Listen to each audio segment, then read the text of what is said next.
Sveiki, atvykę į Nacionalinės Martyno Mažvydo bibliotekos, Amerikos skaityklos ir Valstybingumo centro paskaitą JAV archyvai tyrimų galimybės.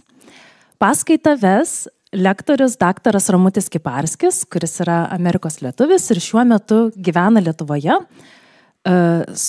sponsoriuojamas tyrėjų programos JAV valstybės departamento. Taigi vyks paskaita, tai jūs esate kviečiami klausti klausimų bet kuria anglų ar lietuvių kalba ir gyvai ir YouTube kanale, tačiau klausimai bus atsakomi po paskaitos. Taigi, perduodu žodį. Thanks, everyone.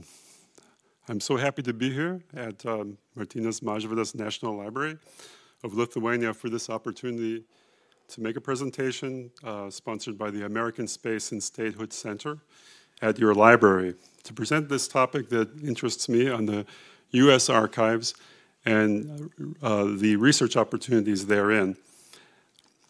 Let me see 1 second here, just adjusting my slides.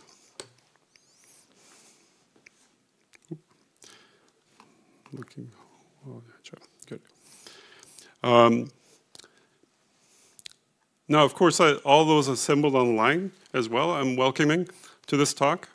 This is, in my beginnings, my preparations for this presentation, I started to think about connections between Lithuanian and American archives, because I've worked in Lithuanian archives on my fellowship here, and now, in fact, I live in Lithuania.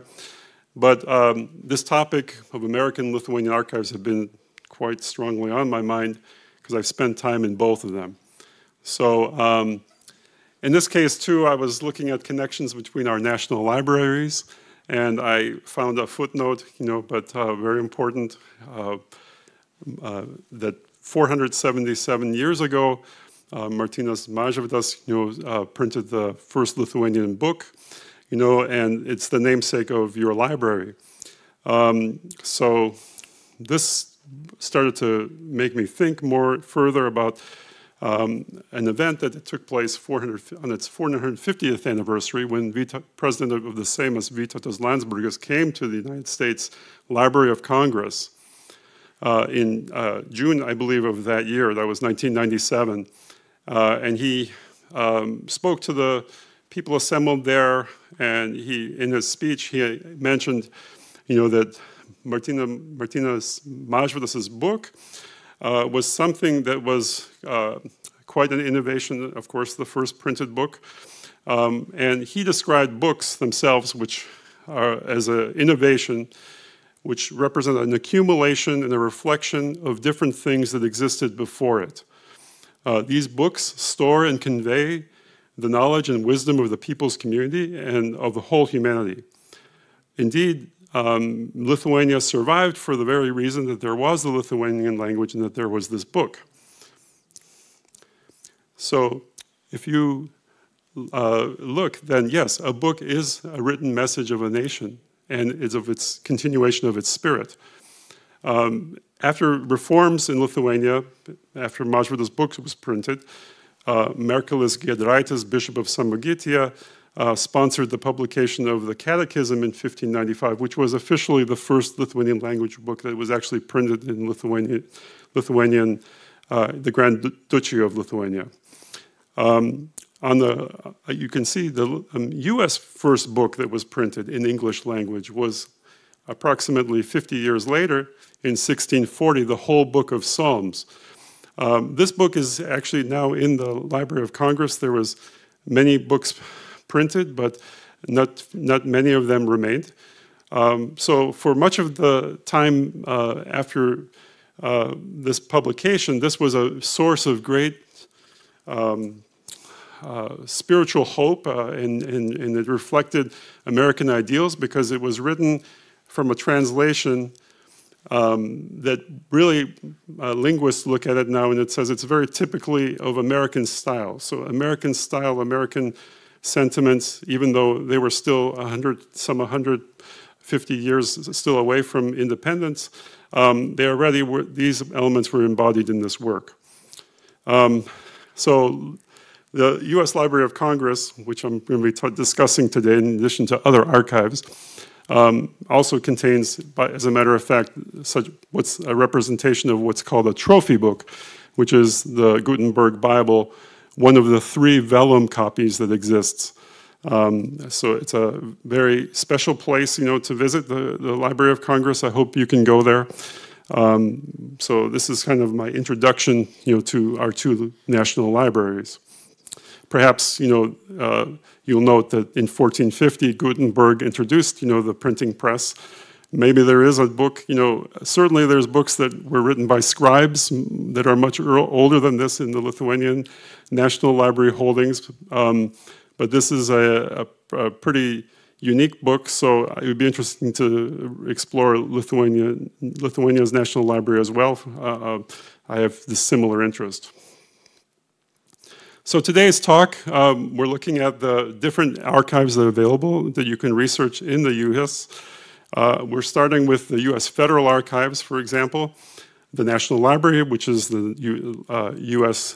Library of Congress, the National Archives located there, and then there's also the U.S. Regional, State, and Local Archives that I'll discuss.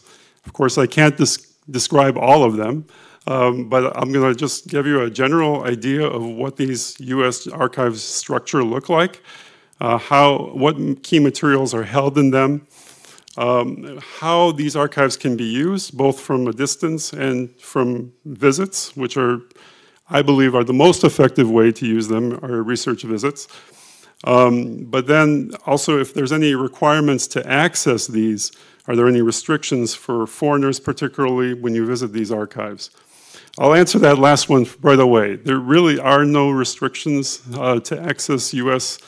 Available archives that are available to U.S. citizens. So Lithuania has treaties, and there's a friendly nation to the United States, of course. So those, almost everything that American citizens could access are also accessible, by Lithuanians and others in Europe. So to start out, looking at the federal archives in the United States. Here, I'm describing the most famous one, the Library of Congress, which it considers itself to be the world's largest library. I'm not so sure if that's the case, but it probably could well be. This library is the research arm of the U.S. Congress. You can visit it, but you can also see there's a contact link here given, which we'll go through in a moment, online. In addition, you could actually get duplications of materials available in the Library of Congress and have them sent to Lithuania. Of course, there's a fee associated with that. Typically, this holdings, that's for sure, which is located in Washington, D.C., is visited by researchers because most of its materials are not available online. There's multiple reading rooms in the Library of Congress. Each one is specially location, for a particular set of books there. Also, the books are available in multiple languages, but its largest holdings, of course, it concentrates and focuses on English language books, but more than 470 different languages are represented in the international collections of the library. Also, there's special format collections there as well, the photographs, maps, music, sound, the largest film collection, in the United States. I'll show you the second largest coming up, as well as manuscripts and other media are available there. One thing to note when visiting is that you need to give advance notice like other archives and libraries might require, especially they need to retrieve those books. They hold so many books and materials and records that it's advised to be at least 2 to 3 business days advance notice, if not sooner. There's also a reader registration card, which I'll describe when you come there. Now, for those who can't visit there, who will not plan to visit there, I definitely, and for those who are visiting, you definitely want to start with this website. So, this is the Ask a Librarian website. This is where you want to start your research. There's a series of links below. You can see, let me see if I could get over here. But you'll see on this page, which is simply called ask.loc.gov in its web address, you have a series of places that you can go first to start your research. So this is where you'd want to go because here within one of these, let's say if I went into maps, you are able to give your name, your email address, ask your question, and then they do collect information which is required, which gives a postal and zip code. I haven't tried to put a Lithuanian zip code in there, but and then reasons, but I don't think it really matters because they're just collecting data as to where the people are searching from. So you can send this off and you'll get a response in about 7 to 8 business days for any one of these specialized libraries. So I really recommend starting here first for any research. If you go through this special Ask a Librarian within the special topics, you'll get closer to the place where you want to be when you're doing your research. It also has an area where there's frequently asked questions, and you can also ask general questions just related, but it's very professionally staffed and it's open to the world, which a lot of people maybe, of course, we need to use libraries where we are, but this type of resource, it's maybe something kind of like a diplomatic activity from the United States because it really, they make an effort to answer questions to anybody, anywhere, on any topic, and they're very well-staffed and well-funded. So, and of course, they specialize on topics which are important to the Library of Congress holdings, which would not include, very extensive holdings that Martynas Mažvydas library would hold in the Lithuanian language. And they would not specialize in this area, although they do have a European reading room, which would have specialists, would have at least some knowledge. There could even be some Lithuanians working within that department. So, let's see.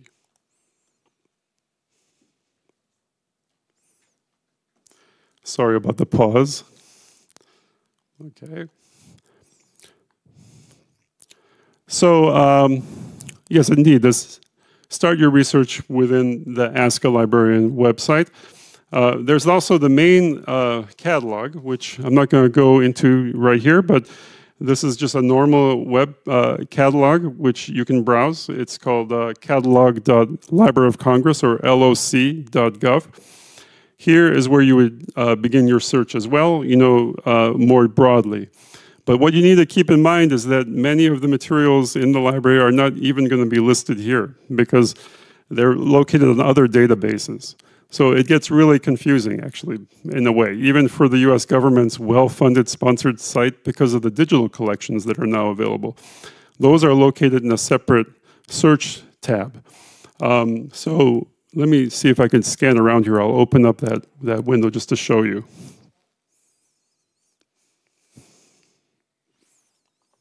Okay, let's see.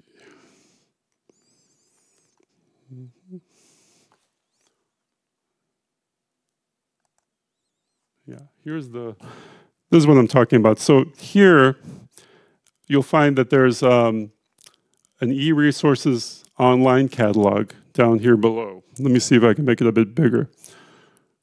There it is. So this is held separately. So is the Copyright Office catalog. So are a number of other resources. So you have to search these separately. Sometimes they're cross-linked, but sometimes they aren't. So in this case, for these e-resources, which are very fun and interesting to look at, you'll see how they're organized and collected here, but you can search these separately. Within the e-resources, another thing that you'll see is this digital collections resource. This is quite interesting because it offers another directly available digitized collection within this database.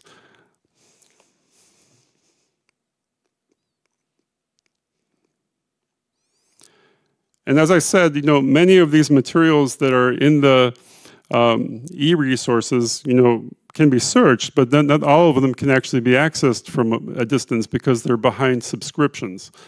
And you have to either pay for them, and if that's prohibitive, that's another good reason to come to the Library of Congress, because in the Library of Congress, anybody who goes there and visits as a researcher, which could be anyone from Lithuania, you know, can come and get a reader card and visit. You can sit there and do research, and you can access all of their resources, the ones that are behind subscription, paid subscriptions. So it's a very, very good place to visit, even for that reason, because the cost of a flight to go there for, you know, back and forth, I don't know what it is now, but, you know, for the costs of those subscriptions, you know, are very expensive. So if you spend a month in Washington, D.C. doing research, you know, you could really, really, using this world's largest library, even with those e-resources, you would have resources that you may not have available here.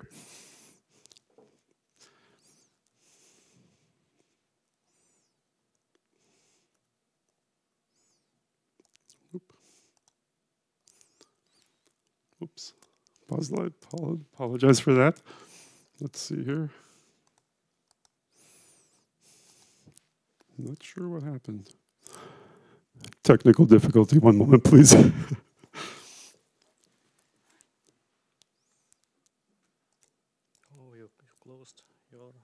I closed that, did I? It's gone. That's okay. Okay. So other items, you know, for example, in this digital collections website, which you can access, there was a question someone had, you know, about, say, for example, Condoleezza Rice. And see, if you searched through the library catalog, you wouldn't find, you know, this resource, you know, using the main catalog entry at the Library of Congress, but you have to find it this way. She worked for the State Department. She was Secretary of State. So there happens to be a link here of web pages that are archived web pages. So the State Department itself has an actual archive of her time when she was, excuse me.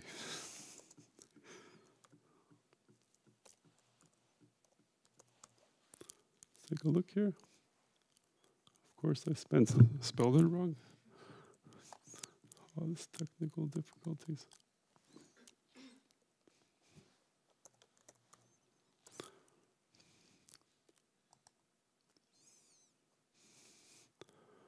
Okay, so this is web page listings. Okay. See, and even now I can't find it, but it is in here.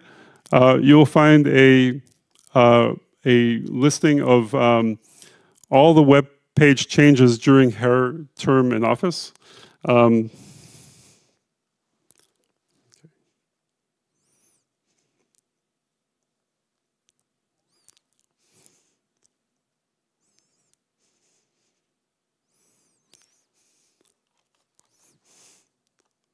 Can't seem to get back to the present. Okay, I think I'm going to stop trying to do this. The technical.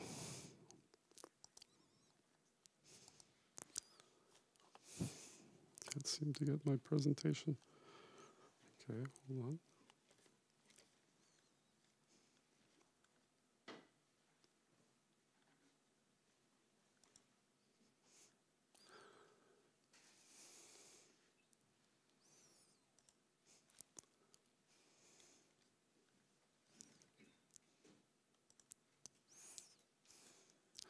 I need your help again. I'm sorry. Like the screen, like of my presentation with the notes, please.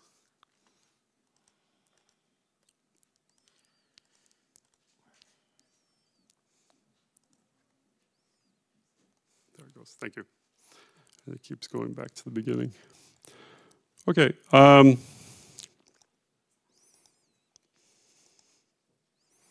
Okay, so another thing about the U.S. Library of Congress, it does have this copyright office.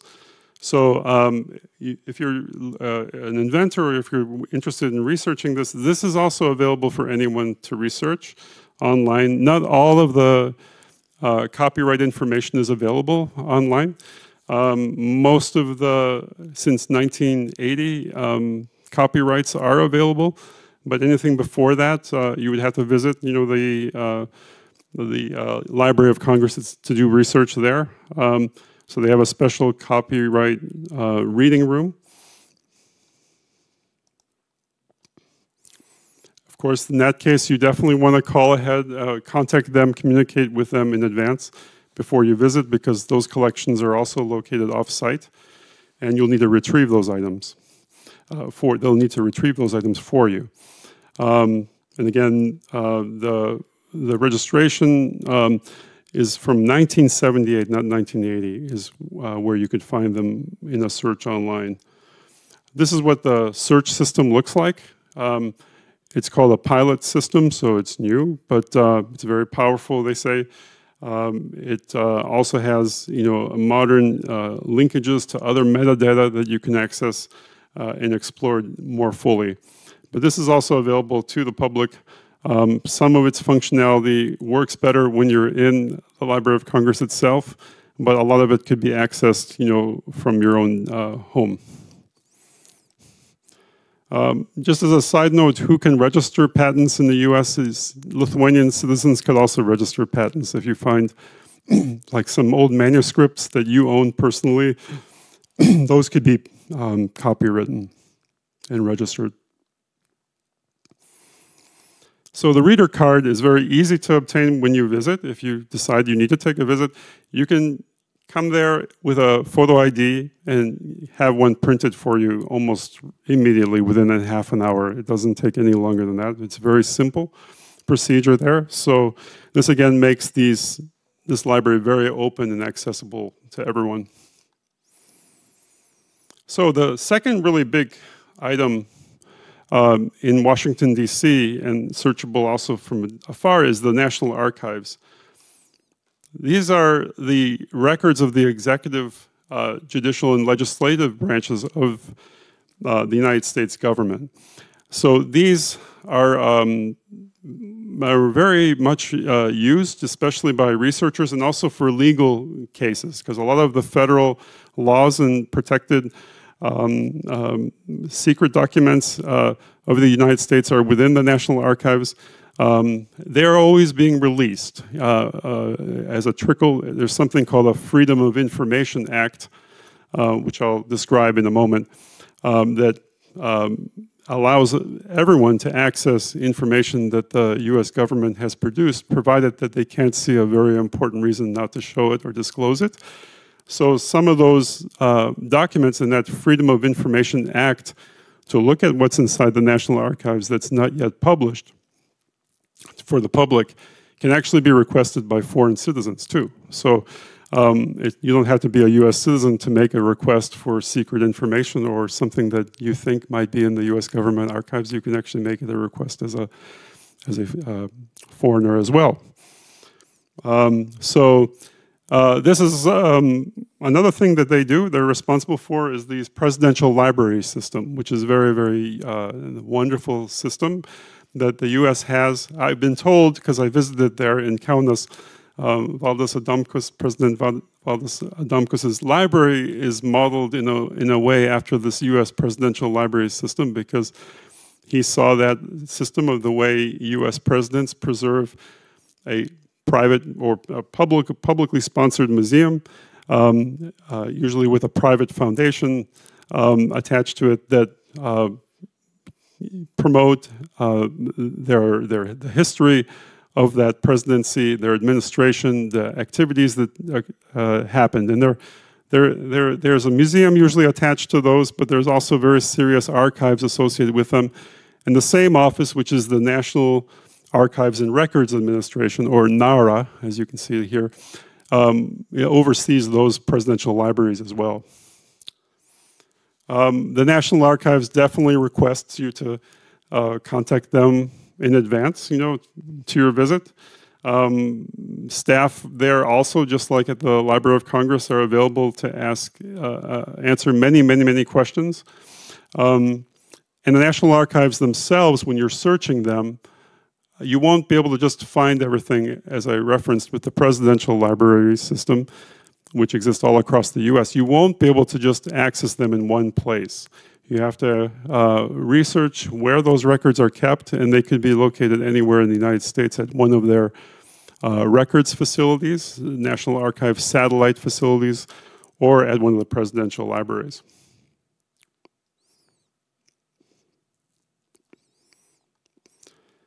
They say that you can even obtain reference consultation services via video with the NARA staff, over the National Archives.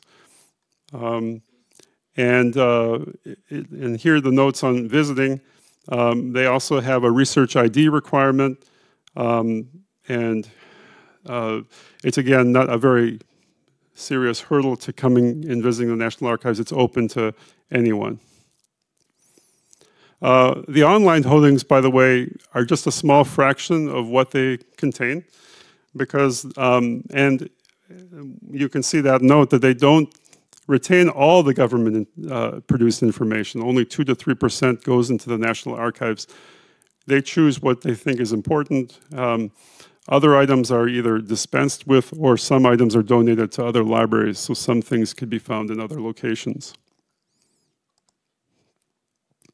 The main catalog looks something like this. It's an online portal to those records held at the National Archives. It can be a bit tricky to navigate, if you're not experienced with archive research. And you will find out almost immediately that you probably need to visit the location of those paper copies or where those documents are kept, because there's not a whole lot that's actually digitized, as I mentioned. So this is how they organize their records. They organize them under record groups, with a series underneath it. So I can actually give you an example. I'll show you. I'll switch over to the other screen. Hopefully I don't lose my place this time. So let's see.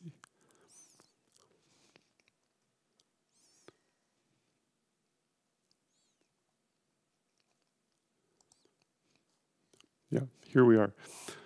So, for example, this is what the main archive would look like, catalog. So if we were to search something, let's say, let's look up even just the word Lithuania, just to see what they have, as first hits. And you can see already how these records are listed. There's a number of files, a number of different places. For example, you can see the record group, which, as I said, is the main organizer under this one, let's say. Department of Defense, Department of Army, General's Office, records, from Captured Records Branch, something associated with the German military. These are foreign records that were seized. And so there's a record group 242 here, National Archives collection of foreign records seized, and it's within the series intelligence card catalog. So you can already click on this, and you could start looking, and it says it's unrestricted. Anyone can access this. You, by the way, would see the same as anybody else. In the US, it's open to the world or not open to the world, these things. So you can look in here, and you can start to see some of the media types in there. There's a paper container. There's details associated with them. There's places to make comments on them. And then if you want, as I said, the record group is the main organizer. So it's within the National Archives collection of foreign records seized from 1675 to 1958. So they were seizing records for quite some time. And then the intelligence card catalog is actually from 47 approximately to 58. You can explore the series. And so somewhere in here, you'll find, let's scroll down to the bottom, the different record titles the file units, which is the lower level of organization. So in here, there's probably Lithuania on the next page, but let's just go to Estonia. And you can see, there it is, and then you start to get further and further, and then you realize that, it's just a paper copy. You'll have to go to the National Archives facility in Maryland, which is not far away. This is called Archives 2. It's the second largest archive of the National Archives, nearby Washington, D.C., but this is in the state next door. They give you contact information, how to find it, and then it has an archives identifier. You would start taking notes on all of these. And the website, by the way, also has methods of collecting this information into a file and sending it to yourself, or you could always print these pages when you're doing your research.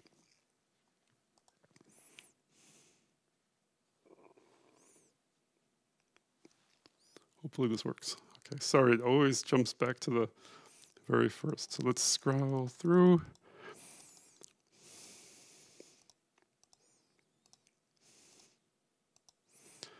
Okay, so another thing, there's a microfilm library. Microfilm, of course, is maybe the best way to preserve records.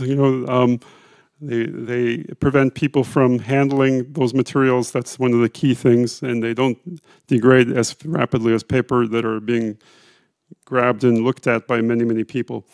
The microfilm library, there's over 3,000 series of federal records with a wealth of, there's millions and millions of these microfilm rolls there for research. Some of them are digitized, but many of them, in fact, most of them, you'd have to do research, at the library. By the way, these are, you can't imagine the scope of this, until you start exploring this website. All of the U.S. government agencies' records that are deemed savable or of importance are kept, at that Library of Congress. So you could find many, many things relating to technology, these patents, as I was talking about, various things. It's a very tremendous place to visit, on a research trip. This right here is another means of accessing information remotely. Now, this is the small selection of historical databases that are preserved permanently by the National Archives, and these are available digitized. This is called the AAD resource. So here you'll find only about 1% of the holdings of the National Archives available for public searching, but they're grouped in this manner and organized well for those common and popular things that people are interested in researching. I mean, a lot of genealogists come here, because this is, if they're looking to see someone who was a prisoner of war in a particular war, who was it, lists of soldiers who died in battles, and other genealogical information, are available here. So this again is that Freedom of Information Act, as I mentioned. Congress created this, and it's they know that these documents that are available should be available to any person to request access records of the executive branch, its agencies, or any of the other entities. This includes, as I said, foreign citizens, any organizations, universities, other people. You can make these requests from overseas. There's a form, and there's steps on how to make that request.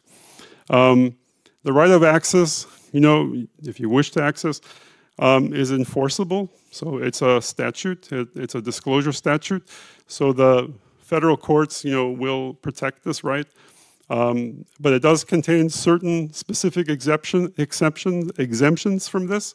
Certain top secret information, of course, is withheld information. And you'll find that pretty quickly too. When I was doing my research in the archives themselves, you can see that some of these are under really top secret seal, but you can search what those are. At least they're named, or you might think which box they might be in. You can get close to them, but you'll see immediately they're even remotely, you'll see that you cannot access them. But the government does carry the burden, of telling you why you can't access them. They have to tell you why, and it has to be a good reason within this law. So here, this is the website. I mean, this is my slide where I just showed a little review of the presidential libraries of the National Archives. I don't have President Obama's listed or President Trump's yet, but those are still being assembled. I understand former President Obama's presidential center is near completion. It'll open in, I think, May of next year. But these include these special exhibits. They also are run by the same organization, so you communicate with them through the National Archives and Records Administration. Interesting thing, though, is they only begin, from the Herbert Hoover presidential administration, which is president who served in the early part of the last century. So if you want to go further and further back, if you want to look at President Lincoln's or President Washington's or any of the other presidents from the 19th and 18th centuries, you would have to visit specialized libraries that exist for them, but they're not managed by the National Archives and Research Administration. They're usually run by private foundations and groups. Ohio, where I lived for a while, the state of Ohio has, I think, maybe 5 presidential museums in it, if you include those early old ones. Those presidents, I think, I can't remember, and I should know the history of all of our presidents, but I'm not going to demonstrate my smarts about this. But I know that there was one that was assassinated. He was assassinated almost right after he became president, but he even has a presidential library. So, but these are, again, many documents when you're searching the National Archives catalog will actually be located in a presidential library. So you'll go, oh, okay, I have to go to California to see President Reagan's presidential library. His executive branch materials and documents have to be found and researched there, or collected and studied. And they follow the same procedures as the National Archives follows. Contact them, communicate with them in advance. There's a web link here, that shows, how you can access those presidential libraries, directly. Find directions to travel to them. If you care to, you could even tour and explore the presidential libraries one by one, and there's some award if you visit all of them. Afterwards, there's a little passport booklet for encouraging tourism. But these are just some pictures of images from the presidential libraries, or I've been to this one here in the upper left-hand corner, the Reagan Presidential Library, which is quite impressive on his ranch north of Los Angeles. He even has his presidential airplane, situated there. So there's a lot of interesting artifacts you could find, and they're just interesting places to spend time. And if you have resources somehow, and you're able to go, they're really, really great places to visit and spend time. By the way, as I was mentioning that the National Archives digitization efforts, this is the actual web page right here, which shows these archived websites that you can access. But these are actually associated, are within the State Department's website.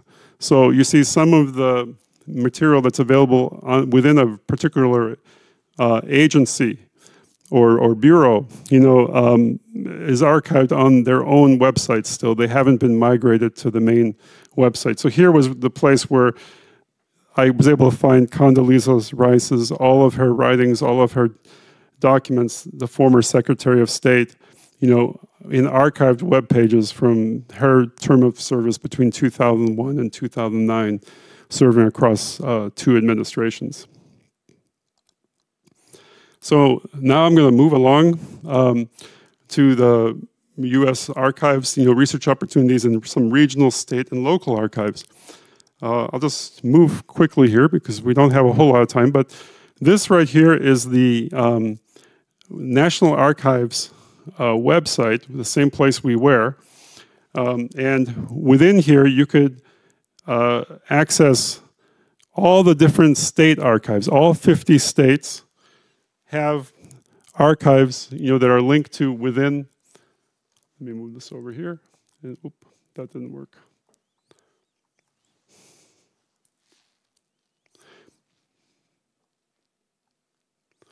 Let me just show you. But they have web links, and ability to access them from within the Federal National Archives web page. So all of these you have to remember, these are state archives, so they have holdings that are not within the jurisdiction of the federal government. So their holdings are completely held separately, not accessible from the federal level, because we have separation, between the federal, state, and local in the United States. So the state archives, you would have to search separately as a separate project, and they also get searched much in the same way as the archives, the National Archives get studied. You have to contact them in advance. You can study what available resources they have, online before you go. And much of their information is not available, online yet.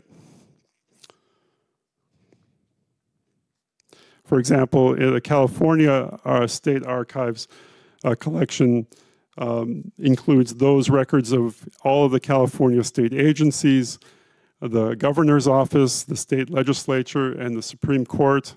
It includes all the laws of California, that are archived, and then also current laws.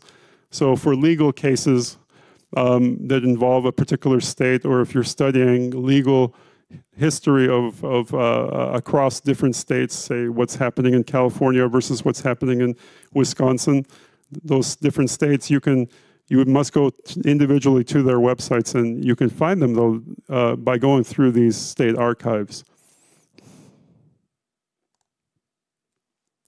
Here is a very big one. I'm not going to go into it, but this is the New York Public Library Archives.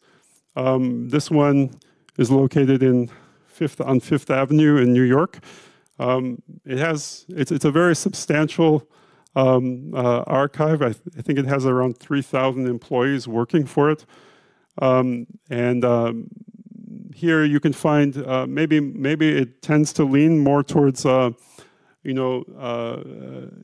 more social science research interests, population studies. But it also has, various other memorabilia, sound recordings, video, film, and other databases. They also request that you contact them in advance, especially if you're looking at something deep within their holdings. They have a catalog that's listed here as well. This one's very interesting. This is another regional local archive that happens to be housed on a university campus. It's the Library, Film, and Television Archive of UCLA. I really enjoyed visiting this one personally when I was living nearby. But this one is, let me see if I can open up a link here for it, which I think I have. Let's take a look. This one. Here we go. So within this archive, you can search the entire catalog, but again, there are some where you look here, it says watch and listen online. Within here, there are some things you could watch and listen online. There's various films and things. Some movie series, some television series, various news series. But much of it is actually not available online. So you would need to visit. Here is example, where, let's say, this looks too depressing. Many of these, let's see, maybe this is a good rally, the historic march to Montgomery. So they have these available. You can search, you can sift through these, look at these, and the internet's a bit slow here, but let's see, here it comes. But you can look at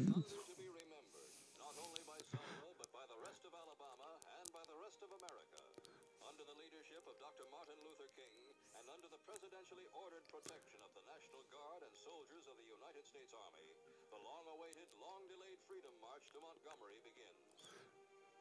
So there you go. There's a lot of that are available, but many of these are not. And if you go back to the main page, there's a research window. Let's see, explore here. Explore the collections. And you'll find that it takes you directly to UC Library. This is University of California Library Search. So they don't have a catalog of their own that they manage independently. This is managed by the University of California. So you literally have to go into the UC Library Search, which will look something like this, to search their holdings. That's not, unless you communicate with them first and you can ask questions and they'll certainly help you, but you'll get to a page like this you'll be able to search here and click UCLA Film and Television Archives, and you could search a particular name, make sure that you're highlighting that archive, and it'll search that one for you. But it's very extensive. It has things that are not at the Library of Congress, and is specializing especially in film, television, and radio. I'll say there also radio archives are within this as well. Okay, so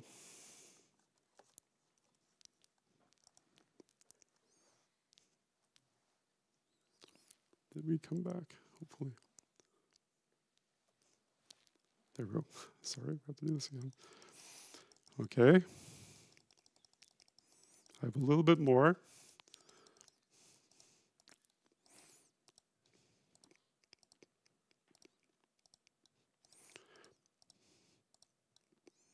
So these specialized and private archives in the US are abundant. I chose to look at some Lithuanian American archives, which I think many of you know and have actually visited. So the first one, is a very important one, is the Lithuanian Research Center, is housed in Lemont, Illinois. This one calls itself the largest scholarly archive outside of Lithuania of accumulated collections of private individuals and organizations. They have worked with this library, and they include much information that you're familiar with, but they also especially have the Lithuanian diaspora records, kept there. They have a catalog that you can search, which is quite extensive. The catalog is listed here.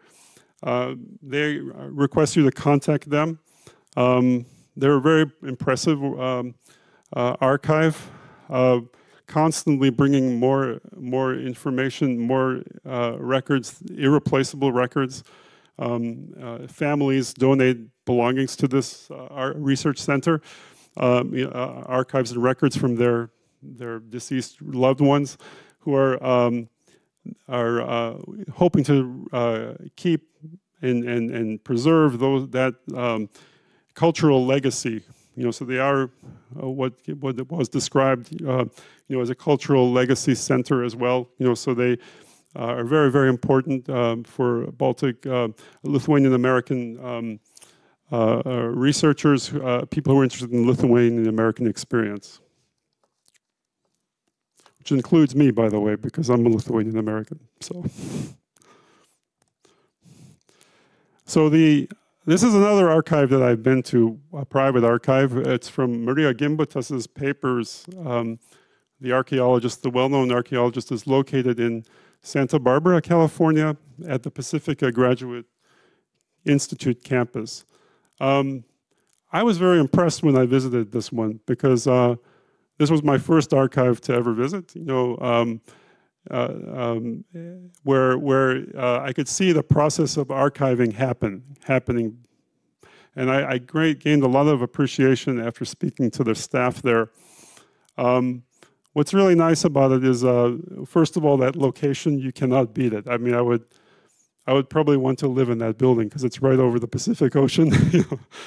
But it was a former monastery that became part of the Pacifica Graduate Institute. It has a mission to preserve and to develop and to extend to the world the archival collections and libraries of eminent scholars in the field of what's called depth psychology, mythology, and humanities. So Maria Gimbotena's work, was left by her family here. I looked at, I had to put white gloves on, but I went through her records and I started looking. And they really kept her files very, very well intact. And what I'm talking about in these archives is that even how the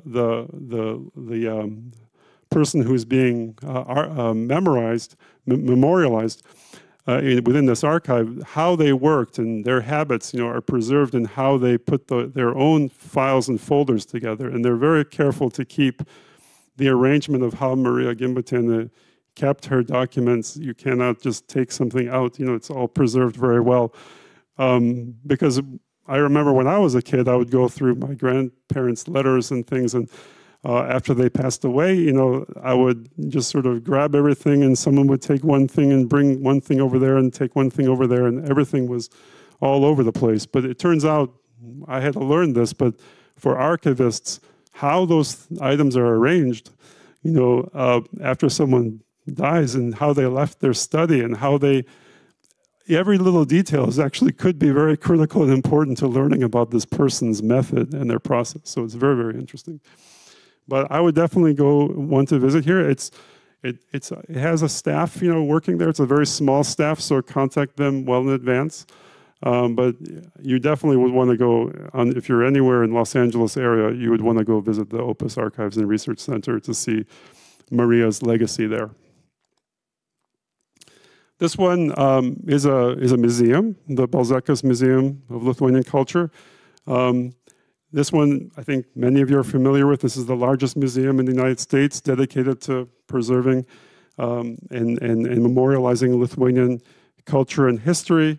It's a living museum too, so they have events and activities. They bring people from around the world to learn about Lithuania, to see and to explore our history, as well as to engage with contemporary events in the Lithuanian community of Chicago. It's located in Chicago. Their archive, which is very extensive, has not been compiled so that you can search it yet. So if you're happening to visit the Lithuanian Research Center in Chicago, on one side of Chicago, you should go visit the other side of Chicago, to where the Balzekas Museum is, and then explore their archives. But again, that was going to be a more significant process, because they're also, they have an archivist working for them, but like a lot of these Lithuanian American archives, they're underfunded and short-staffed, and they have tremendous amount of holdings. But they might be a little bit more, you might have a slower time to get to materials that you want to, but they're very, very eager, and they're moving forward to digitize, first to assemble their collection, what's available, and then some items are also being digitized. They're right now they're beginning with photographs, but they haven't posted those yet or started. So there's a tremendous amount of information available for those studying Lithuanian American diaspora experience at this museum. Smaller ones, the Knights of Lithuania Catholic Cultural Organization. Its collection from 1913 to 2015, 62 linear feet. It's a large, sorry to use those units, but this is located at the University of Dayton, a Catholic university in Ohio. But their records can be researched, but all you will see is a listing of what each of their boxes contains. But you would have to contact them and have a visit to investigate those. This one's very interesting. This Lithuanian Archives project is only available online. And I really like this one because, let me show you. Let's see, where are they? I think it's this one, I hope. Type, here it is. So this archive has, the Lithuanian Archives project has a bunch of radio archives here. And it has archives from all kinds of people. It has the Cleveland Lithuanian Radio archives. It has the Chicago Digital Archives, as well. What you would find are also digital archives from the American Legion Post in Chicago collection. But these are all available online. You don't need to visit to see this one. I think this was really a personal project from the way it looks like to me. But it's a tremendous work, and there's a tremendous amount of information available. I don't know if we'll be able to look at this actually today, but I was hoping to oh yeah, here we go. So these are like some of the images from this particular archive of Sophia Barkus and her radio program. And then you can actually listen to the radio broadcasts, all of them that they preserved from going back 50 years, so it's pretty nice place to visit.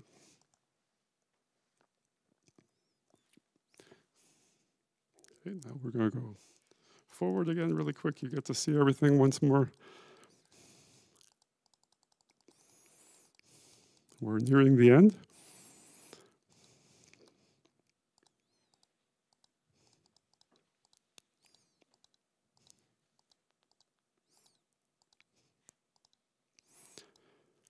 So I just wanted to mention also that researching, various archives in the U.S., I also came across, some other important archives. This is in the Hoover Institution in California. It's located near the Stanford campus in Northern California. But this one, you can find surprising places where Lithuanian archives turn up.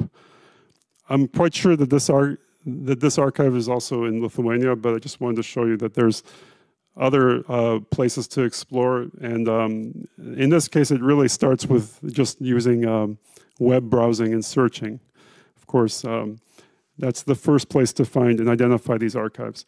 I wanted to mention, going back to the Lithuanian archives, that there's the American, the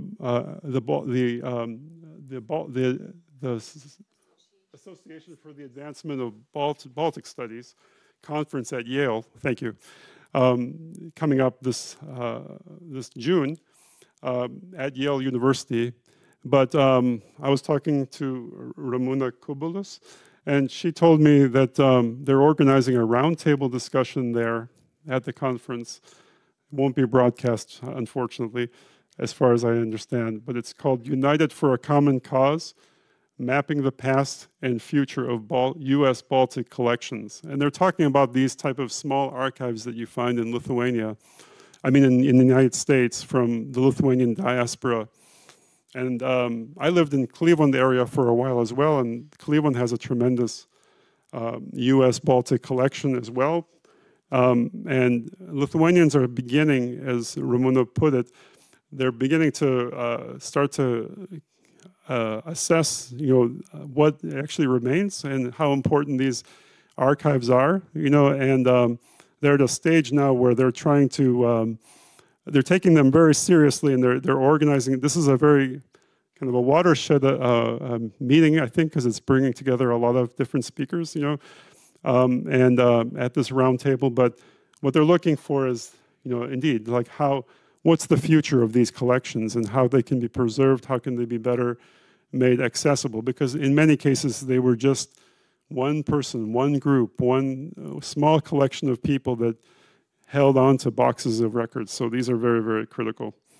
Okay, so with that, I'd like to acknowledge, my colleagues and friends, new colleagues and friends here at Martynas Mažvydas National Library, Ilona Strumitskienė, Ugnė Rinkevičiūtė, Aina Kurdulėna, as well as others who helped make this presentation here possible in the American Space and Statehood Center at Martynas Mažvydas National Library.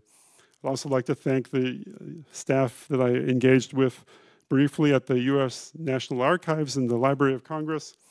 As I mentioned, Ramūna Kubilius I had a very interesting discussion, as well as Sigita Balzakas, who's the president now and interim executive director of the Balzakas Museum in Chicago. They contributed some resources for me, as well. So I'd just like to say outro, and if you have any questions.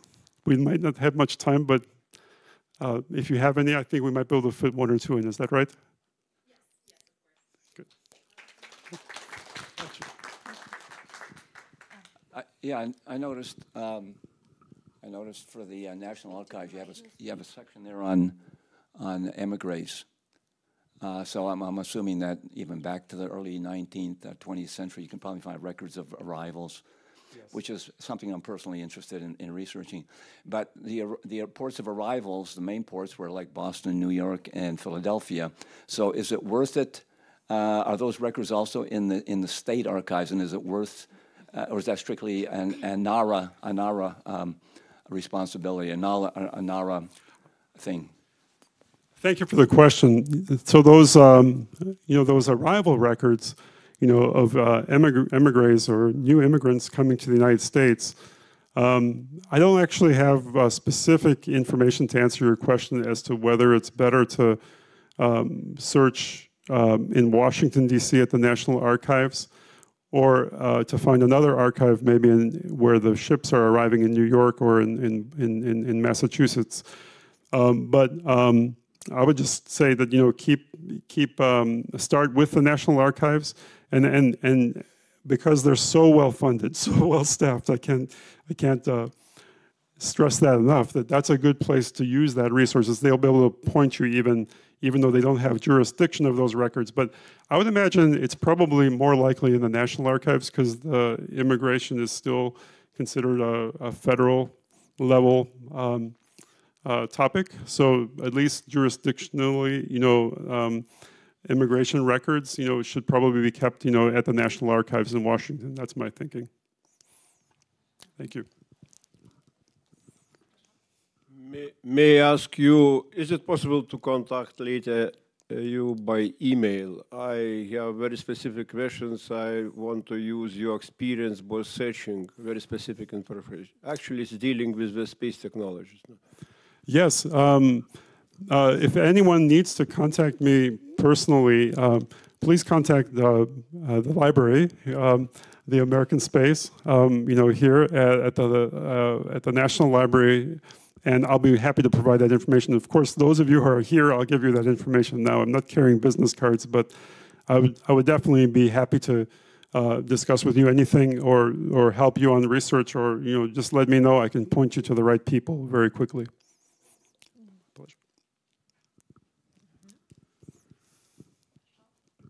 Ramute, thank you at first for your lecture. I believe all of us will feel more comfortable if we will be visiting American Memories sites someday. And I have a very specific question. When you were talking about National Archives, you mentioned researcher ID. What this is? We don't have such thing here in Lithuania. If we work at the universities, it would be professors or lecturers' ID or students' ID. What is researchers' ID and how to get it? Thank you. Thank you. Yes, I don't think I mentioned that. Thanks for that question. The National Archives does have a requirement, that if you're conducting research there, that you should communicate with them in advance and, have a researcher ID issued to you, which serves as a badge of your identity, because you'll have to go through the metal screening, and when you enter the National Archives, any one of their facilities, you'll have to also leave behind many things. They have a list. I think you're allowed to bring. I'm not even sure if you're allowed to bring a pencil. I think maybe I'm wrong, but there's many things that you can't bring with you in the National Archives. But the ID is a requirement. So this researcher ID. And it's nothing to be to worry even until the day that you get there, because it's something that you just walk up to the window, you get an ID issued on the spot. Probably, I think it has a photograph on it as well. They'll look at your passport, and nobody will ask questions. From what I understood, is the Library of Congress also has that reader ID, and you can begin the process early online, from Lithuania, but it has to be 2 weeks in advance. But it's completely not necessary, because if you somehow spelled your name wrong somewhere, or and you got there, then you'll be in a lot more slow time. So both cases, the Library of Congress and the National Archives, you can quickly get that ID and come into the facility. That's not going to stop us.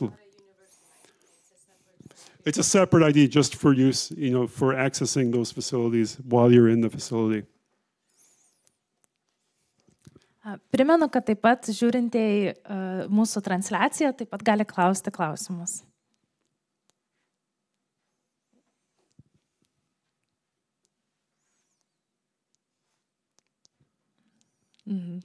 Gerai. Ačiū Jums labai, ačiū Ramutė ir viso gero, gražios dienos. Ačiū labai, gražios dienos.